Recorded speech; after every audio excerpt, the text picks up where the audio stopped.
welcome to Too Hard, Too Fast podcast. In this episode, I'm in Dallas, baby.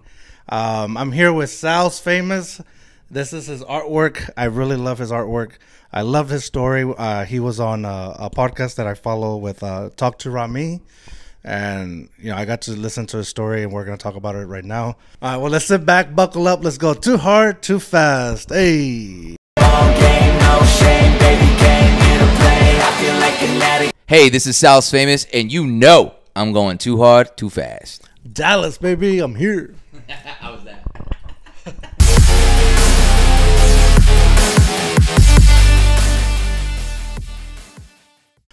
Sal, Yeah. So thank you for being on, first of all. Hell yeah. I appreciate it. Bet. I haven't been to Dallas in a long time. So this is a special thing. And this is why I love being able to do this podcast, and travel around, meet people that is not just from San Antonio. Yeah. Hell yeah.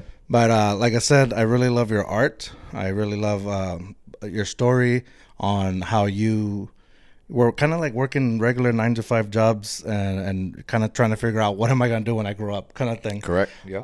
And then you took a big risk for your art. Right. So we're going to talk about that. Thank you for having me, too. Thank you for coming all the way out here. No, man. Appreciate it. Thanks for having me here. And here at your house, it's like awesome. You've been a great host so far. Yeah, you bet. We're in the dojo, for those that don't know. This is where the magic happens. Yes, where the art. So I'm a little weird with art. I've interviewed That makes other two of artists. us. Yeah. Well, see, that's what I don't like and I think that's what is attractive to people. I don't like the typical fancy art stuff, Right. you know, and not. I hope that doesn't sound like a not compliment, but your art is like, it's like graffiti-ish. It stands out, and what I like about it is like there's so much going on, and that's what I love. Right. What kind of style do you feel like it is? Is there a name for this stuff? Well, the wealthy elites call it street art, which I feel like that's a little bit of I don't know if derogatory is the right word. That sounds a little bit like I'm a victim. But the elites call it street art, which I can't stand. It's graffiti, but mine, I'm not a graffiti artist. Because I respect graffiti art, like real graffiti artists, way too much. Shout out to my graffiti artists, but I call it like just contemporary like street art. Maybe I threw street art in there. I said that. I contradict myself. But I call it like contemporary abstract art, and then with like a graffiti twist. I rebranded it as like back in the day it was called neo-expressionism. Back in the 80s, Jean-Michel Basquiat, who's my hero, is the reason why I'm doing art. He's passed since 1988, I believe. Puerto Rican, half Puerto Rican like me. He coined it, or the collectors coined it as neo-expressionism. So that's what it used to be called, and I repackaged it myself as graffiti fine art. So is that a name that you came up with, or graphine? Like cool. I just thought of the word, and I was like, oh, it sounds all right, and let's use that. So, but I mean, you can call it graffiti art, you can even call it street art. It's just when I think of street art, I think of like literally like a person on the street just painting and drawing, and that to me is like real street art. Now, granted, I have, for my videos, created artwork on the street. Yeah. Because it's kind of like me making fun of it a little bit, but also being like, this is when I was homeless, I would like literally create art on the street. Yeah, but like on a canvas, but you were right, or a storage space right over there up the road, or stuff like this. Like this is a fence that you. Yeah, I picked it up out of the trash when I couldn't afford canvases. But it took until you told me that it was a fence to realize that it was a fence. You can see the nails. After that, like I was like, okay, I see it. But before it just looked like you created the whole thing. Yeah, thanks, man. Yeah, I didn't even. This is year 1. I'm in year 7. This is just a raw fence that I didn't even have to sand. Yeah, because it already was weathered. So yeah, it's pretty wild. I don't know. Is there a rule? Like, nah, you can touch it. I was gonna say I don't know. It's when people have like I don't know if you're supposed to touch. When people have like wing sauce on their hands and they're like, no. Like, and I did it. I did it earlier. You were showing us the paintings, and I saw this one. I went for it, and I was like, "What are you doing?" I stopped myself. Oh no, you're fine. No, you're fine. I mean, I don't mind like a little like this, like a cariño caress. Yeah. It's just when people are like scratching, like pushing into it. You know what I mean, or like this or something. People do that? No, I haven't seen it. No, not around me. They haven't. But, I'm not a violent guy, but if you want to see me get upset, No, yeah. Well, that's why I was like, I went for it, and I was like, oh, dude, no, what is you're wrong? totally. What fine. is wrong with you? You're. I know where your heart is. So it's cool, man. Yeah, It's man, all I good. appreciate It's all that. good. So you said that you were homeless. So Mm-hmm. a little bit on the background. You are originally from Dallas. Yes, I'm originally from so just east of White Rock Lake is where I grew up, and then my parents got divorced because I'm a child of the '80s. I'll always say that because all my friends in the '80s, all their parents are divorced now. But like, so then when my father divorced my mom, he moved in with his new wife not too shortly after, right up the street, like literally over here. Oh, dang. So then as a young man, want to just like be around like, you know, just my friends. And then there was a basketball court over here. I was like, I want to stay with dad more. So this is like my old digs. I mean, I grew up east of White Rock, but this is my hood. Yeah. Like, so yeah, and then I moved away to New York, Boston before that, then New York shortly after to try my hand at getting out of here and not staying and getting stuck here. And then of course came back, which is hilarious. But which is good because I grew up. I'm from Eagle Pass, Texas. I don't know if you know where that is. I have no idea. It's a small town in the border to Mexico. Okay.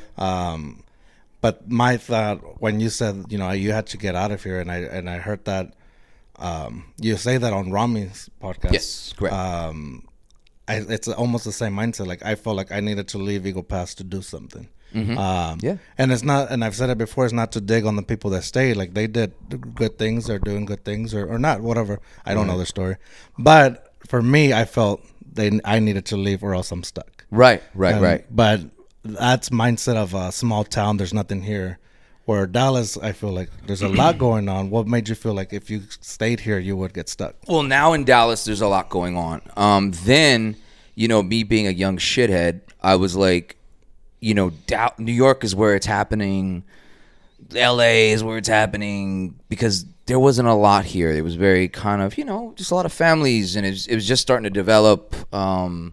When you're young, you want to move and groove. You know what I'm saying? And New York was the epicenter for fashion and culture, and you go there. I mean, when I moved there, I came back a different person. I still am myself. Yeah. My saying is, Dallas raised me, but New York made me. And my mother's a native New Yorker. So I grew up with a real poppin' mom that was like talk shit and, before she, found God, gloria a Dios. But, but basically like, she was like just popping and make people laugh and hold court and, just moving and grooving. And I love that about my mom. Yeah. She wasn't a lot of other moms. And my sister moved to New York, and then me being, us being only a year and 6 months apart, I saw how cool my sister was. And I wanted to move out there too, because I wanted to be cool too. Because Dallas was lame. Yeah. You know what I'm saying?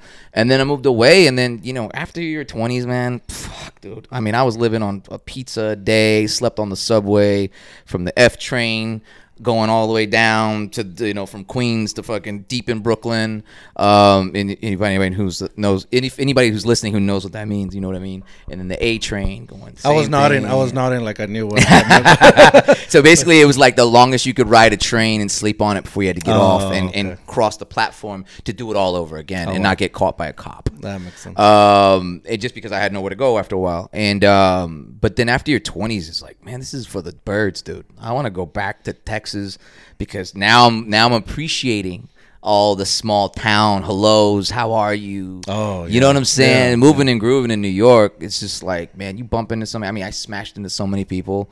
Like, I didn't give a fuck. Yeah, like, I didn't care, dog. Yeah. Like, I remember elbowing the shit out of a guy because him and his girlfriend wouldn't unbreak their hands because I was trying to get to work. Yeah. Yeah. I'm not proud of it, but I did it. No, and that's something I would not do here. Yeah. Maybe. But it's something I would not do here because I'm just like, that was the it was the rat race mentality out there, and I don't love that anymore. I'm like, dude, I love being here. I love peace. I love chilling with my friends, and it's getting busier though. It's scaring me. No, it is getting busy, but there's still like, I don't know if it's like there's more space here. Like when people are walking on the streets, like even right now we're passing this like huge center where there was a lot of people going doing things, but you still saw like people kind of pass each other and kind of give you, they don't know each other and they're just like, hey, I love that, and then just keep going. I love that. Versus, like I spent some time in New York, and it is just busy. It's like I'm on my way to something. Correct. And then if there's tourists everywhere, stopping to take pictures. People are like, move, or like it's a Oh, building. I've done that before. Yeah, right? I've done that before. It's a building. You don't have to take a picture of it. My father's listening to this. He's rolling around, being like, "Oh my God, what did I raise?" But it's part of the culture up there. It's like it's just like we have a culture down here.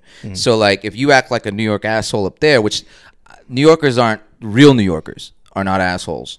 This is just the way of life, and they don't have time. So when people have some neighbors, and I love them to bits, but when they're out here, like, and I have to go somewhere, and they're like, oh, and they're being really long-winded, I think they're lovely people.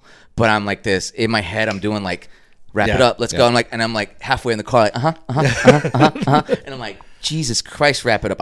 I'll purposely go back in the house sometimes not to talk to them just because I'm like, I don't have time. I'm trying to work on this fucking painting and I got to go meet a collector in 5 minutes. Yes. You know what I'm saying? No, I don't want to be rude like Larry David or whatever. You know what I'm saying? But it's just a New York mentality of like, they don't mean to be that way. It's just because they have to jump on the train to get to work and the next train won't come for another 15 minutes if it's not an express train, which my native New Yorkers will know what I mean, versus non-express, it comes every 15 versus every 5, and then they have to go pick it. It's just like a whole situation. I'm getting agita just thinking about it.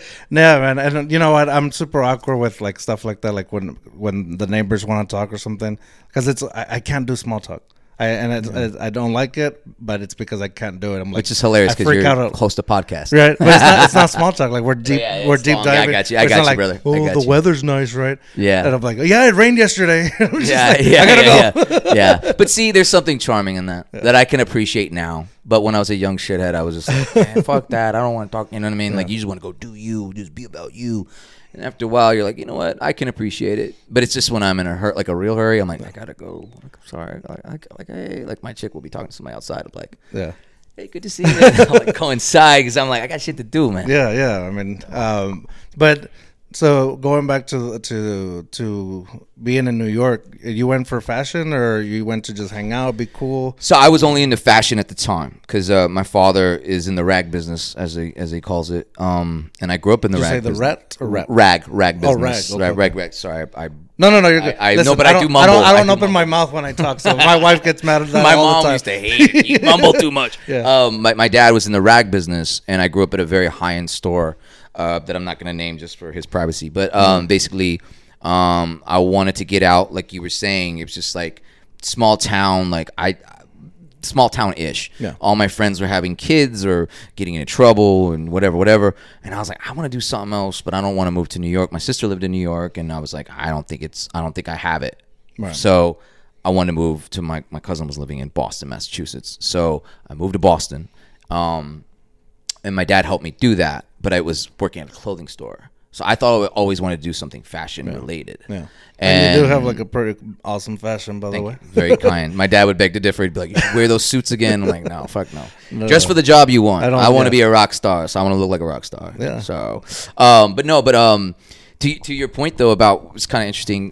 There's a podcast called Legion of Skanks, and they were talking about the same thing about their friends that stayed. No disrespect to anybody, but which, by the way, I just edit out the name of the podcast. Okay, I'm kidding. Damn. I'm kidding. No, but they're friends that stayed, and they're like, there's nothing wrong with that. But we opted out to do something that we wanted to go do and pursue. Yeah. And now they're all very famous comedians in the comedy world. Not Joe Rogan level or anything or Jay Chappelle, but they're like right there. Those are their friends. Yeah.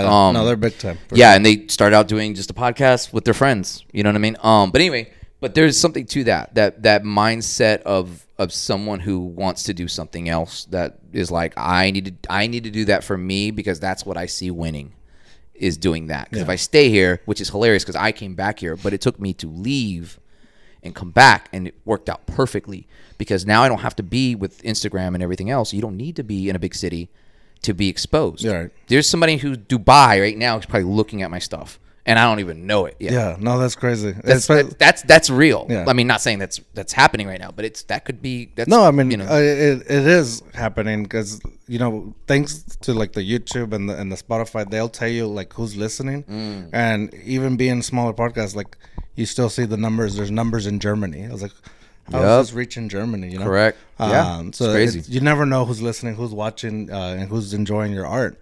Right. When you were in Boston, were you thinking about already like art there, or when did you start actually thinking like I want to pursue art as a career or as my life and my passion, versus, well, actually, and honestly, how did you, in high school, did you do art stuff? Yes, I did. Art stuff. Is there a word for no. I know what you mean. Yeah. It's like talking to one of my tios right now. Those pictures, you draw those pictures. It's a chingadera. Mijo, you draw those pictures. Give me a beer. Pinche artista over here, you know. So no, I know what you mean, brother. But yeah, I went to Arts Magnet, Booker T. Washington, as it's known as. It's downtown. Oh, so you went to a school that was for art, just for, but I was a shit art student. I was horrible. My What pushed you to that? Because that's a choice you have to make. Okay, so I went to Booker T. Washington, right? Arts Magnet, as people know it, where Erykah Badu graduated from, Roy Hargrove, Nora Jones. These are the three big names, right, that people know. And so what pushed me to go there is I had graduated from middle school at Robert T. Hill over here, and all my friends were going to Bryan Adams. And I was like, I ain't going to fucking Bryan Adams because everybody, once again, they were like getting their girlfriends pregnant and all this shit. And I'm like, no, man, I'm not going there. So my dad was like, excuse me, your sister goes to Booker T. Super artistic. My sister, she was badass, dude. So she, excuse me, sorry. No, so she was going there, and her shit went into the DMA, Dallas Museum of Art. Oh, okay. Like as a young up and coming artist, look out for this chick, right? Yeah. So I was like, you know what? It's got to be in the blood. So I'm gonna try my ass off. I failed the first time I tried out because you have to try out. You have to do like 15-minute clay thing. To be accepted into. Yes, the they're like, do this clay of a anvil or something like that. So you have to sculpt it. Oh wow! Right? I'm a shit sculptor. So, what if you don't even? That's not your passion, like sculpting. Like, they just want to see your potential. Oh, okay. It's like a basketball player. They see your layup. They see your 3-pointer. They see your dunk, and you're like, I can't dunk. Well, try, motherfucker. Right? Yeah. So, but your layups, your passing, and 3-pointers on point, but you can't dunk. Yeah. They want to at least see you try. Yeah. Okay. Because then if they see you get close, they're like, you know what? We'll put some weights on his legs. We'll get him. We'll work him out to where he could eventually dunk. That makes sense. You know what I'm saying? They want to see your potential. So you have to do clay for 15 minutes. You have to draw for 15 minutes. And I think the other one was paint or some shit like that. And then an interview afterwards because they want to see where your passion's at. So mine must have been garbage because I failed like terribly. Yeah. So that whole summer I worked my ass off. I had to go to some school over here, Hillcrest High School, for a year. Didn't talk to nobody, didn't make any friends, just kept my head down, stayed out of trouble. It was like doing time. Yeah. Right? Not that I ever have. So then I tried out the second year, the next time after my freshman year, and I made it. Fucking made it. Was so happy. And once I started going to school, I changed my style up. I went from being like a quiet nerd to just being like, this is who I want to be because this is who I am. And started noticing doing art, and I was decent. Yeah. I wasn't great. I wasn't like my sister. But then started talking to the girls in the hallway, and I was a shit art student. Yeah. It was the worst. Well, talking to the girls is an art in itself. Yeah, it was. If roaming the halls was a what do you call it, class or a whatever elective? Yeah, I would have been like A plus. I would have been like I would have been valedictorian in my class. Yeah. Don't do that, kids at home. Yeah, or but yeah, I was just thinking talking to the girls is an art to itself. That's an art class I failed in high school for sure. Did not talk to any girls. So just like nerd. But I remember taking art in high school, and I thought I was gonna do stuff with art too. I was like, I'm pretty good at this. And then I realized, no, I'm really good at tracing. But me too, brother. But no, like that passion kind of just it fizzled out, to where I don't know. I see a lot of people go through that, and that's why I asked if there was a passion in there for you. How did you know that art was you? So, so at Booker T, right? So at the end of your when you're about to graduate, they have a thing called the senior. I don't know if they have it anymore. I'm sure they do, but they have this senior art exhibit. And you get paired off with 4 other wackos, And basically, like, you all have to come up with the name of the show. Once again, I don't know if they do this anymore, but at the time they did. You have to think of the name of the show, what it feels like, looks like, blah, blah, blah. What art pieces, after all these years, you have to show your progression as an artist. You have to have so many charcoal pieces, paintings, drawings, whatever, right? Yeah. Not necessarily ceramic pieces, just whatever your strength was. So if you're like a drawer, okay, let's see your progression as a your drawing, whatever. So I came up with the name. It's called Visual Noise, and I was super proud of it. And then basically we, me and the other artists came together and what it's gonna look like, all the stuff. And then at the end of it, and I was super happy at the end of the show. I thought it went really well. There's this teacher. Her name is Miss Chambliss. I'll never forget her. She, at the end, there's like a panel of 4 judges that were like, some might have been your art teacher, some might have been an AP art teacher, And Miss Chambliss looks at me and she's like, Sal, she goes, you are an amazing host. I was like, oh, thank you. And she goes, you'll never make it in the art world. Oh, shit. Basically telling me your artwork is shit without saying shit. And you won't do anything with it. You don't apply yourself. But you're an awesome person and you're a great host. And I walked away from that like, what the fuck was that? Like, what are you talking about? Like, I kind of was like, I'm a great host. Hell yeah, look at me. But I'm also like, because I thought my shit was pretty good. Man, that stuck with me for years.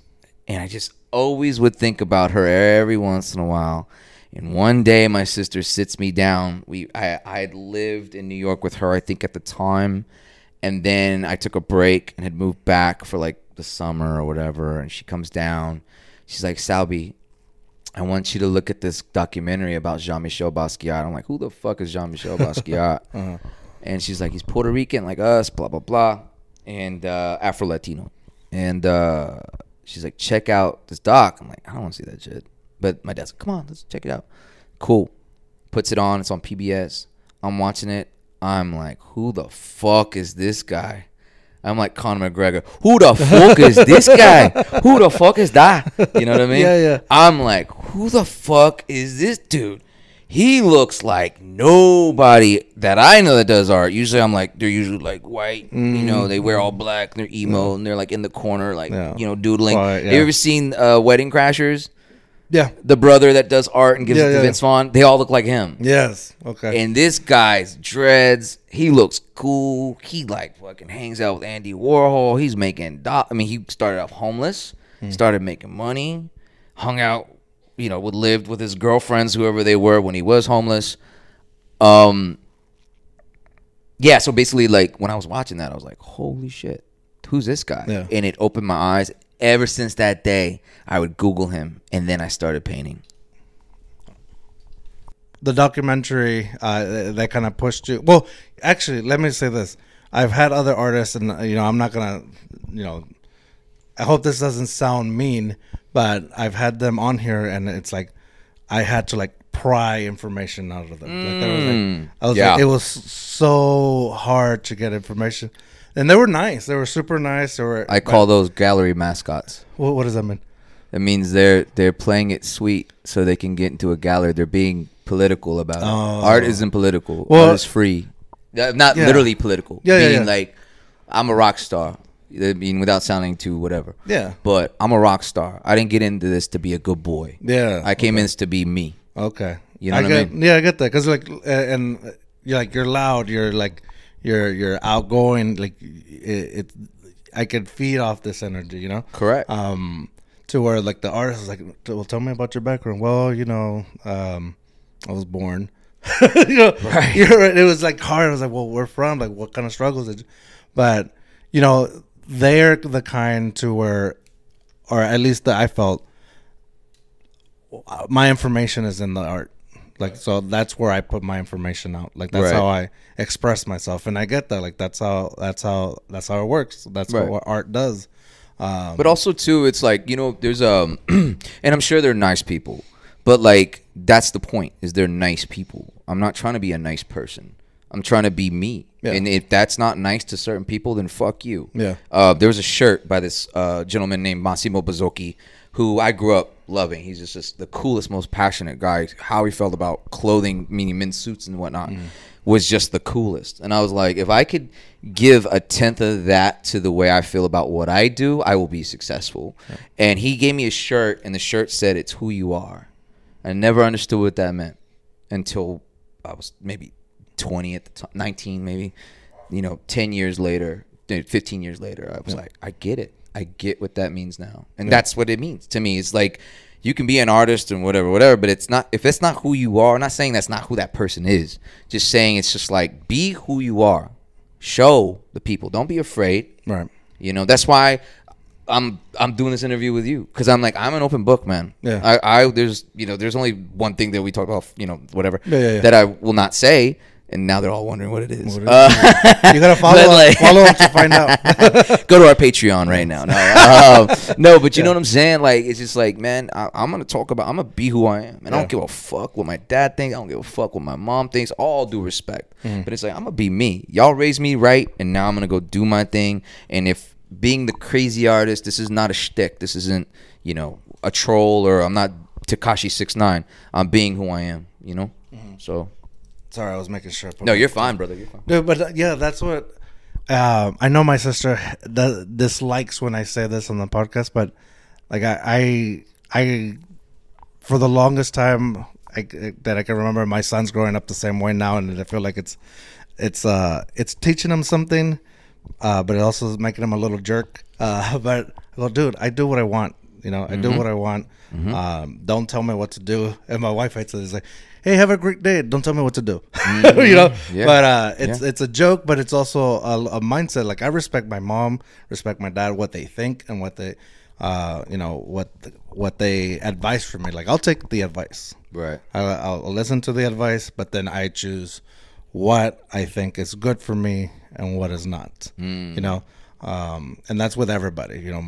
Family or friends or just people off the street, but it's ultimately, I'll do what I want. Yes. But so that's like with your style, art, and just personality, like that's coming through. Like, you're doing what you want because it's what is good for you. Right. Versus somebody that, and not any of my guests previous, right, but other people are like, I'm playing nice. I have to, if it's work to be nice, then dude, that's a lot of fucking work. Yeah.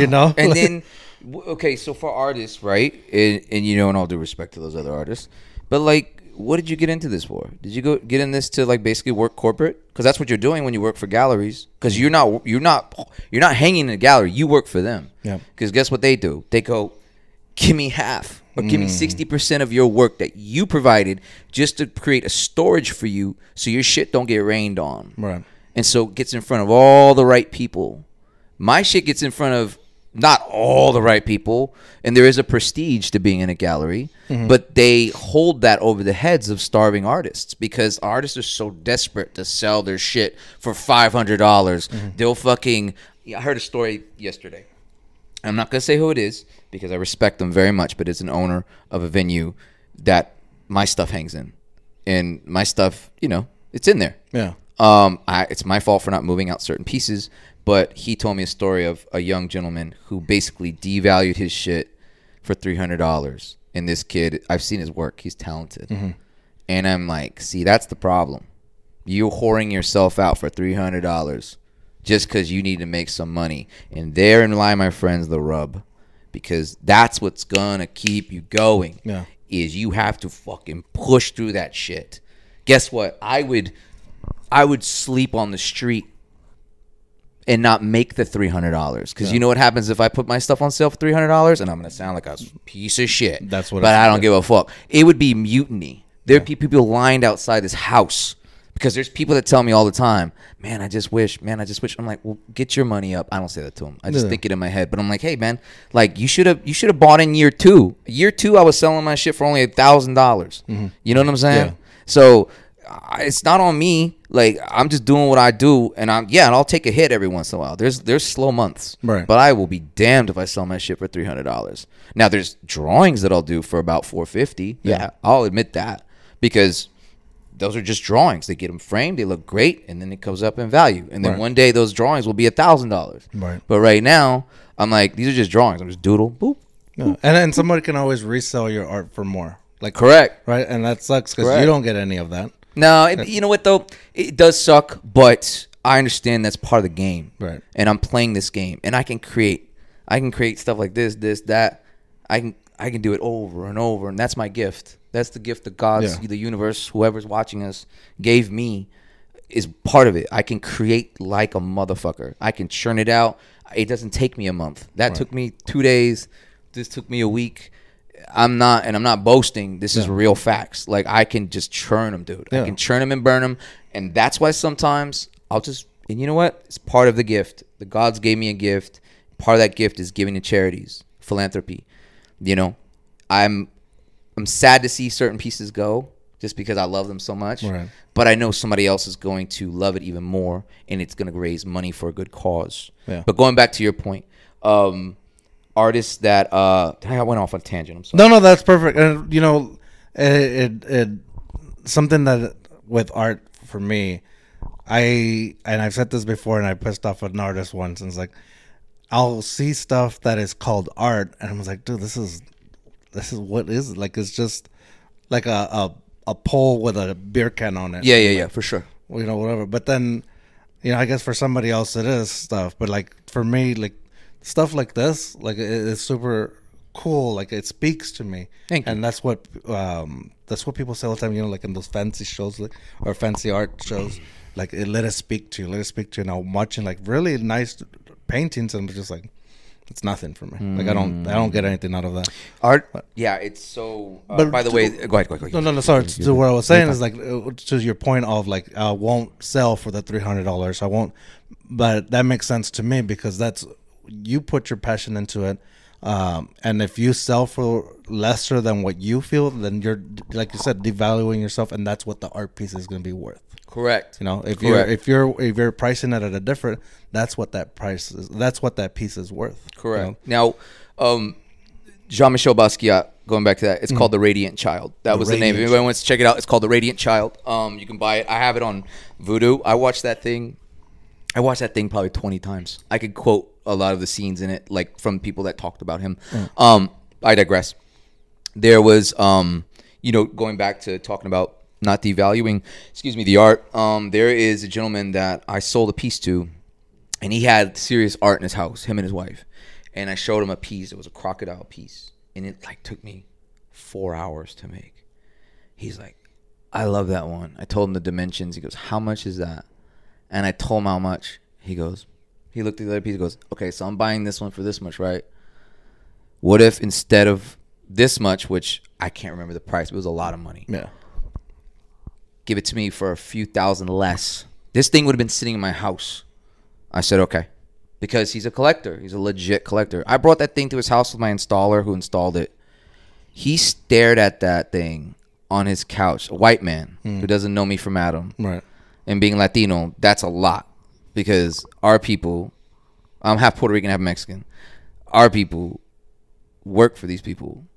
Mowing their grass. They don't think about us. Yeah. But this white man is thinking about me, looking at that piece, staring at. I have a picture of him on my Instagram. Uh-huh. He's staring at it like you would have thought he was staring at a Picasso. And that, to me, it's almost like when The Rock told a comedian, the comedian asked The Rock, the wrestler, how did you know you were gonna make it or you were good? Because the wrestler, The Rock, was asking him, how did you know, what bit did you do that you knew was gonna make it? You were gonna make it. The Rock told the comedian when he asked him it back to him, he goes, it's when I can cut promos. To me, that was my promo. Yeah. To me, that's how I knew I was great. Not good, I'm great. Yeah. Because when The Rock told somebody, what's your name? It doesn't matter what your name is, right? Yeah. That's why I say life is pro wrestling. Yeah. Art is pro wrestling, whether you know it or not. Yeah. I knew it right then when he saw that. That was my promo. That was one of many promos I've cut in my career. I'm saying this more for me. So when I hear this back, it gives me inspiration when I have my dark times. Yes. Do you go through those a lot, or do you get those? Because I'll say this, like with the podcast, this is right now side, even though it's moving, it's doing things. sometimes I think about it, I was like, dude, who am I? Who am I that I get to meet these people and share their story? Like, who I'm, nobody in a sense. So that, like, I have real bad self-talk, but it's really good in the fact that it motivates me. Yeah. So I I'll call myself a fat ass piece of shit, and then I'm like, all right, I'm gonna go work out. Yeah. But my wife and everybody's like, don't do that to yourself. Don't. It's like, no, that's what motivates me. So when I'm in the shower going, why the fuck am I still doing a podcast? What is this? That's me first bringing myself down first, and then just to build myself back up. It's like, no, I'm gonna go meet South Famous. I'm gonna go to Austin to talk to Rami. I'm gonna talk, Yeah. and that pushes me but when you get down, like, you have all these pieces in your house that, like, to me, I'm just like, wow, But Thank you. What do you see? Like, in your dark times, do they motivate you? Like, what kind of dark times do you have?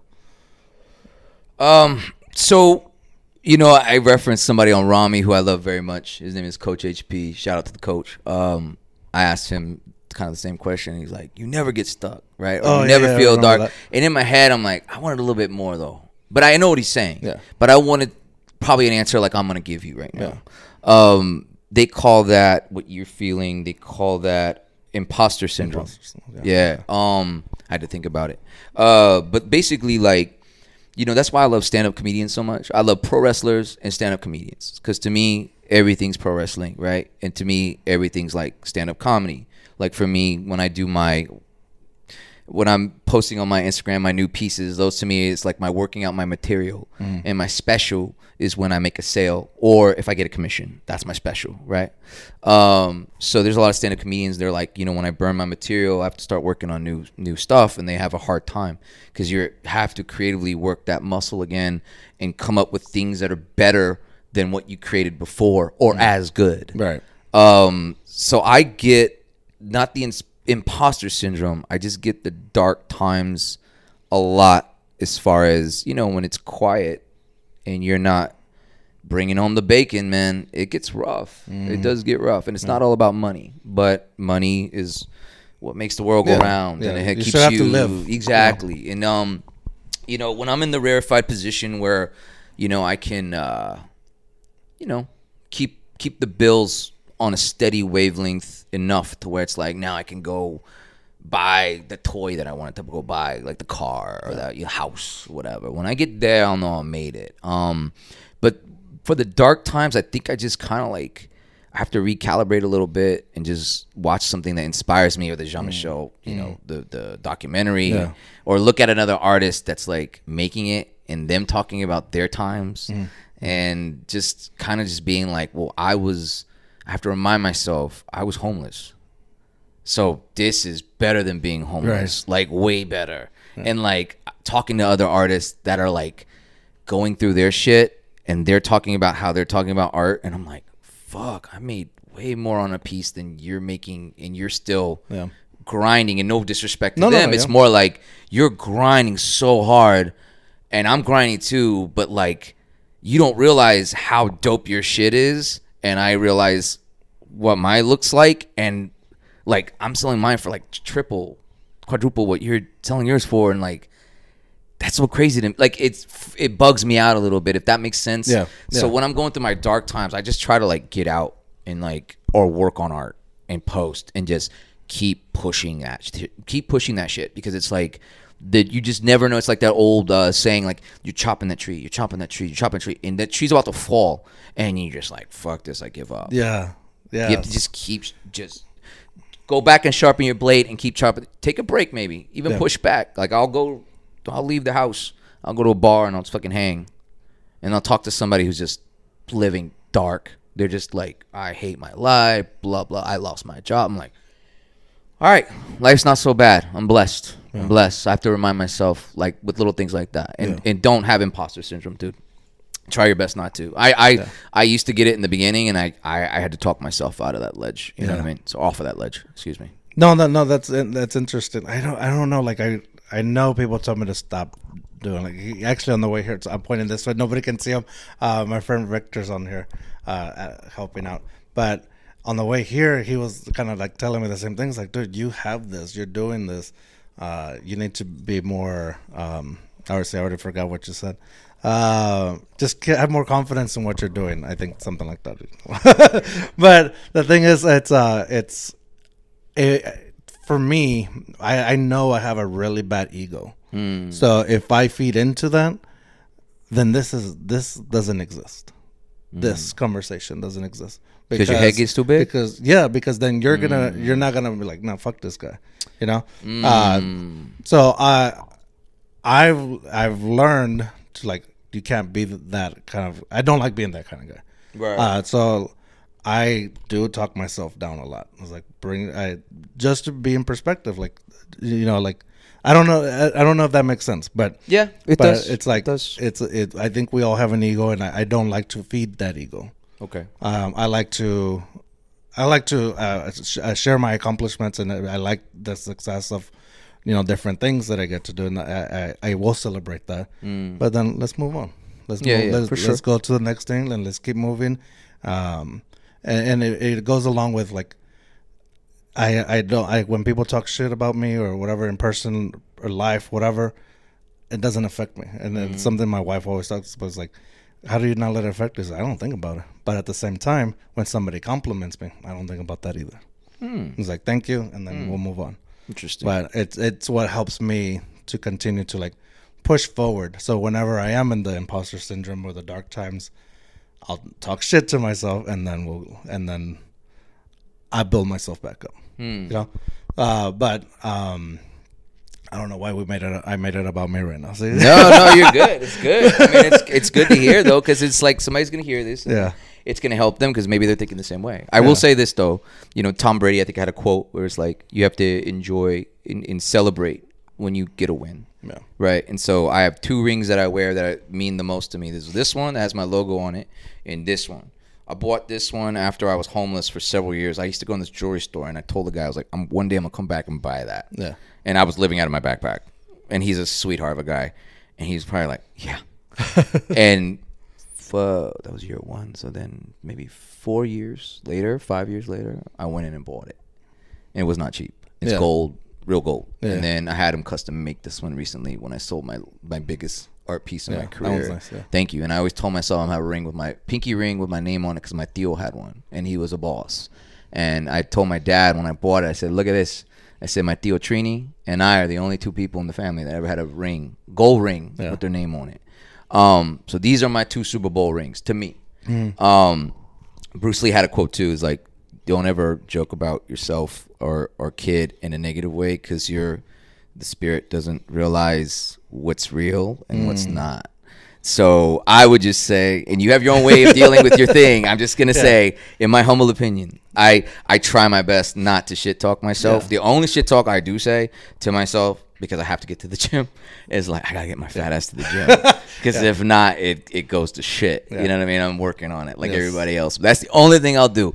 Other than that, man, I'm like, man, let's do this with the art. Let's do it. There was rare time before I started art where I'd be like, oh, I'm not blah, blah, blah. Now I'd look at other artists and be like, why are they, you know, and that's not good either. You shouldn't compare yourself to other people. Yeah, no, and that's something I definitely, I don't do. I don't compare myself to other people. But it's sometimes I feel like for things like this, for art, that where it almost seems like it is up against somebody else. It's kind of hard not to, you know, right? Or I don't know, maybe it is different for you, but like I'll listen to other podcasts, and obviously I'll listen to like the big ones, Joe Rogan and you know, comedians, but then I have friends that do it as well, and that's where I'm saying, like, I don't compare myself to what they're doing. I love what they're doing, and you know, push them as well, but and we push each other, we jump on each other's podcasts. Yeah. But it's not like when they get a sponsorship, I'm like, why am I not getting? Or, you know, it's like, I can't do that. Like But then also it's like, you got the guests. Like you got, like Victor was saying, I was like, do you have like, that's what you said, validity. It's like, because you have the guests on there. Anyways, enough about me, dude. No, you know what? Yeah, you know what's funny? It's like you sound like me. You're just a podcaster, because like people will be like, "Oh, you sold to Snoop and Bobby Lashley and what's his name, Ron White, yeah. Terry Crews. Like, why don't you have more followers? Why don't you get more business?" It's like, I have no idea. The universe has other plans for me. I'm not like dogging myself out, but I'm just like, I know it's gonna take maybe a few more, maybe one more, and just people know. They know about me, but then there's people that are collectors. Like I just did this live painting that had no clue who I was. Now in the podcast world, there's this podcast on YouTube, Kill Tony. It's like a stand up where they you know preview you. You're like, to me, you're like the Enrique Chingon. I think it's Chingon or something like that. Chingon of the podcast world right now. You have your own style. You know what I'm saying? But you have a lot of potential, dude. Like I'm enjoying myself, you interviewing me, and it's, you know, and I've been on, you know, a couple others where I enjoyed them, but this is like, you have your own flow. It's cool, man. I appreciate Very that. cool. Yeah. I appreciate that, and then the compliment then. Yeah, I know, right? You're like, oh, well, speaking of style, you know, we're before we close out, and let's go back to the art. Yeah. Your style. We talked about how unique it is, and then your graphene. Graphene. You can call it whatever you want. No, I like that word. I like that you were able to come up with a word for your style.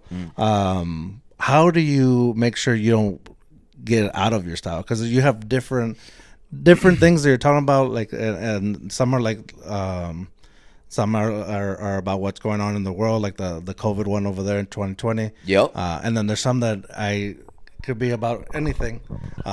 My favorite one is the bull. Like, I don't see like any. It speaks to where it's like it could be about anything. It could be about a bull. It could be correct USDA. Correct. Yeah. So it could be almost also as well, like the, you know, the food industry, the agriculture. You nailed it. Thanks. It's about factory farming. Yeah. Yeah. Okay. Perfect. Yeah. But it could mean anything. It looks awesome. Thank you. Thank you. But how do you make sure not to stray away from the style?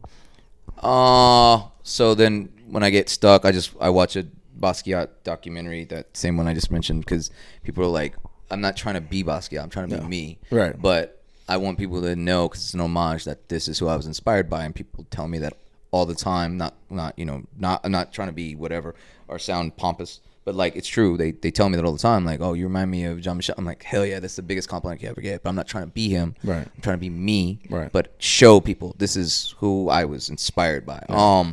So when I start kind of getting away from things, I'll stop, and then I'll be like, dude, I'll look at the documentary, like, be inspired by Jean again, but then go, don't be I have to tell myself out loud in this house when nobody's here, except for me and my dogs, and go, don't be something you're not. Be who you are. Do what got you to the game, to the dance.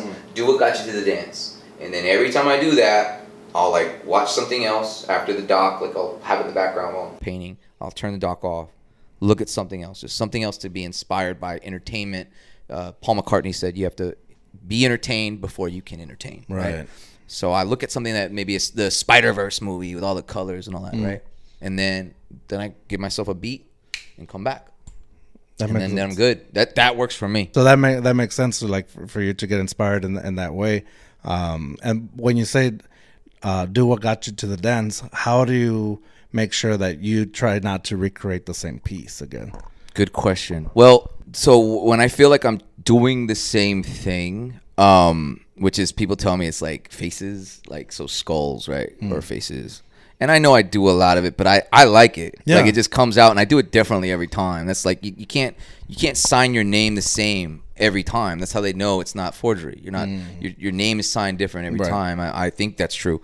That's what I heard. But basically, so what I'll do is, like, I'll like watch a movie, or I'm trying to think, what did I do last time? I did a buffalo based off of someone telling me something about my heritage that I never knew, and I was inspired to do a white buffalo because I thought it'd be dope. Yeah. And I don't do animals.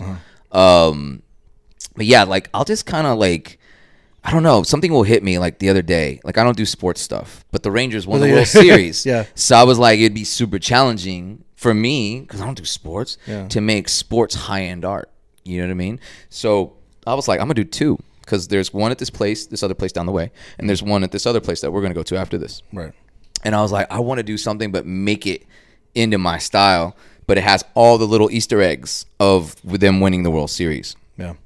And so the next one, and I don't know. What, dude, the little Easter eggs or the little things that you put in the binary numbers that you put. Binary. Hey, binary code, you got it, dude. Yeah, I didn't even have to explain it to you. Hell yeah, I love that. Yeah. So like, and a lot of my collectors enjoy that too. So when they ask me for a commission, like the one I did recently was based off of Atlas Shrugged, and it's a libertarian book, and he loves it. And I did it in a way where it was like mine. So like, one of the images from Atlas Shrugged is the guy holding the world, you know, because he's holding the world on his shoulders. El mundo. Yeah, exactly. So I did the world like in a crazy way, did some things in it, and then I made the guy look like a robot. Like he let me play with it, and he loved all the Easter eggs I showed him in there. So Easter eggs are a big part of kind of what I do.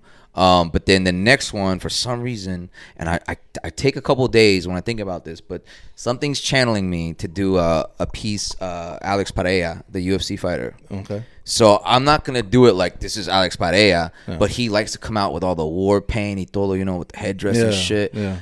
And the music is so cool that he walks out to. So I'm going to make it like the Brazilian colors background. So it's going to be yellow base with the green and the blue with like a scrape, and then in the middle be his face. And I'm gonna throw these little Easter eggs in. I actually might write it in Brazilian, like champ. And then the 290, I think he won the heavyweight in 295 was the last one they just had. I'm a huge UFC fan, so shout out to Alex Pereira. So that's the next one I'm gonna do. But awesome. I go based off my gut, man. I trust my gut. My gut's gotten me as far as I've gone. You know that sounds awesome. Do you trust your gut? Yeah.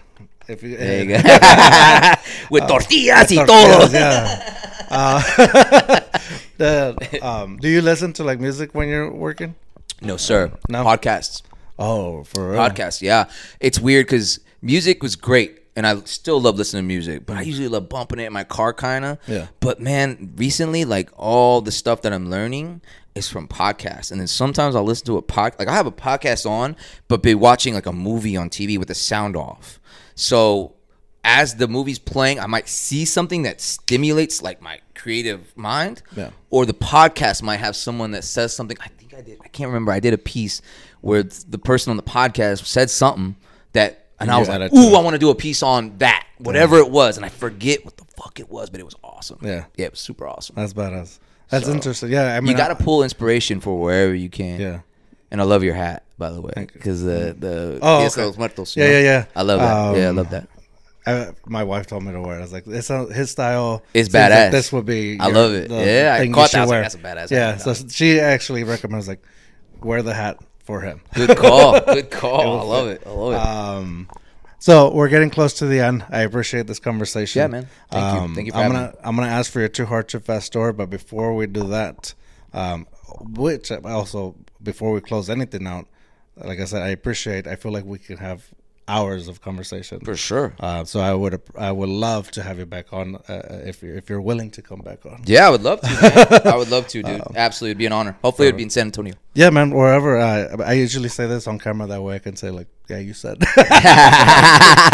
Guilty. Yeah, no. I truly appreciate your time. I appreciate you inviting us into your home, into your work area. This is badass, for lack of any other better word. This is badass. Oh yeah.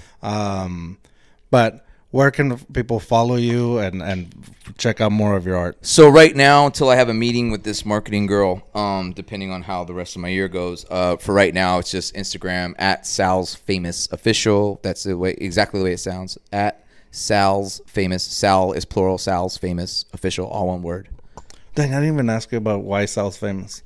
Oh, I can tell you real quick. Yeah. So I was out to dinner or lunch with my sister and my brother-in-law, Stefan. My brother-in-law, Stefan, I call him Jimi Hendrix. Black dude, but he's not your average black dude. He's like Andre 3000 for the people who know who Jimi Hendrix is, right? So we're sitting there, and I'm thinking about... Also, if they don't know who Jimi Hendrix is... He's the fucking god, dude. That guy is the creative god of all gods. He's like Prince before Prince. But basically, like... we're sitting at Calle 12, which is over here, and I'm sitting there, and I'm noticing like all these like artists that are making it big, like Alec Monopoly. His thing is the top hat, and it's the Monopoly guy. Then there's King Saladin, who's out of Philly, black guy. He does the bunny bear, and it's like he does all bears. Then there's Timmy Sneaks, and Timmy Sneaks just I don't know what his thing is. He just does cartoons. Anyway, but they all have names like Timmy Sneak. They don't go by Eric Estrada or whatever. You know what I'm saying? So like, I'm Jorge. yeah, exactly, right? Like even musicians, Pitbull, right? They have like nicknames, right? So I'm like, what the fuck should I do? So I'm sitting there, and my sister swears she came up with this name, but she did not. My brother-in-law. We're sitting there, we're talking, and I love Do the Right Thing. It's a Spike Lee movie. If you don't know it, look into it. So Spike Lee, there's the Sal's Famous Pizza, right? Yes, okay. So I love that film. I grew up watching that film, but it just never clicked how seamless the name sounded to me or catchy. Mm-hmm. So we're sitting there, and I'm like, I need to come up with a name because Sal is good. It's like Prince or Cher, but I want to have like a name people can call me when they're like a tag name, basically, a graffiti artist, right? Yeah. So my brother-in-law looks at me, he goes like, you know who you are? I'm like, whoa. I go, who? He goes, you're Sal's Famous. And as soon as he said it, I was like, oh, shit. That's the best shit. And he's a marketing genius. I was like, I'm taking that shit. He's like, yeah, you Sal's Famous. And I was like, hell yeah, I am. And it's a mantra. I believe in speaking words. Yeah. Everything you speak, which is why you got to be careful what you speak and what you think, man. Just saying. No, do your thing. Do what works. Do what works. Yeah. But basically, like, you got to be careful what you speak. Because you say, I am, whatever after I am becomes true. So I am Sal's Famous. Sal's Famous. Everybody knows me. That's it, and that's gonna be my legacy. The right people are gonna know me. So that's why I saved this question to the end. Hell yeah, good question, dog. That was a good one. Right? No, that's perfect, man, and that's legacy is everything that we're trying to leave behind. So, perfect. So, too hard, too fast story. It could be a funny story, a cautionary tale, or words of wisdom. I'm going to go with words of wisdom just because that's where I'm at right now in my life. I'm sure I have funny stories, but they might not be funny. And then drunk stories are, those happen every day. Oh, no, but sure. Okay, so my words of wisdom are the great Bruce Lee quoted this. Take what is useful, discard what is not, and infuse what is uniquely your own. And whatever that means to whoever listening, that one's for you. That's perfect. That's and then, that speaks to your art completely. Yeah. I appreciate this. Remember, that's the end. Remember, dare to be you, dare to be weird. Bye.